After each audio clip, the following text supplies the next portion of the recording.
हाती घेतलेला आहे आणि देवी अहिल्याबाई होळकरांच्या मार्गाने जावं म्हणून आम्हाला सगळ्या राजकारणी लोकांना एका व्यासपीठावर बोलवलं।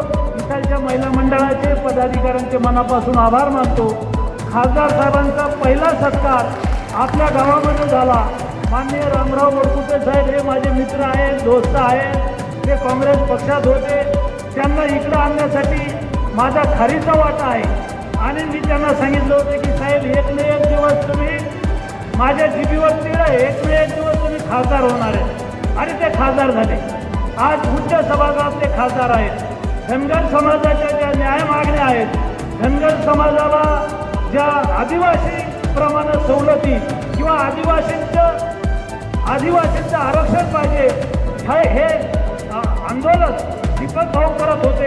त्यावेळेला वडकुटे साहेब 15 दिवस घार इंडने उंच आकाशी तिचं लक्ष पिलापाशी रोज परतूरला यायचे, रोज जालन्याला यायचे। मुख्यमंत्र्यापर्यंत वडकुटे साहेबांनी मी प्रयत्न करायचो। पालकमंत्री पंकजा मुंडे आहेत किंवा आमचे जे काही गिरीश महाजन आहेत यांनी आलं पाहिजे। दीपक भाऊची तब्येत घालवली आहे, उपोषण सुटलं पाहिजे। दीपक भाऊला काही मागायचं नाही, खासदार व्हायचं नाही, आमदार व्हायचं नाही, महामंडळ पाहिजे नाही, त्यांनी डिक्लेअर केलेलं आहे। पण सटविनं कोणाच्या कपडावर काय दिलं हे सांगता येत नसतं। वडकुटे साहेब कधी वाटलं नव्हतं त्यांना की मी खासदार होईल। ते मर्यादित फक्त विधान परिषदेत मागत होते, पण सटविनं कपाळावर खासदार केलेली।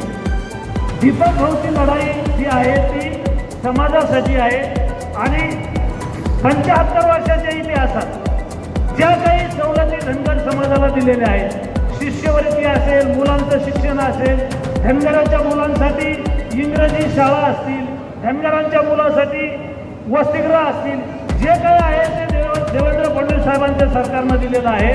आणि मी पुन्हाही सांगतो, धनगर समाजाचा लढा लढणारे हे सगळे मावळे आहेत। हे दिल्लीमध्ये वडकुटे साहेबांच्या नेतृत्वात, महाराष्ट्रामध्ये दीपक भाऊच्या नेतृत्वात धनगर समाजाची लढाई लढत आहेत आणि धनगर समाजाला सुद्धा न्याय मिळाला पाहिजे, आदिवासींच्या सगळ्या सवलती मिळाल्या पाहिजेत किंवा धनगर समाजाला सुद्धा एसटीमध्ये घ्यावं अशा प्रकारच्या मागणीला माझा पूर्ण पाठिंबा आहे। आज आपण सगळे आलात, मी आपल्या सगळ्यांचे आभार मानतो। मला एका कार्यक्रमाला जायचं असल्यामुळे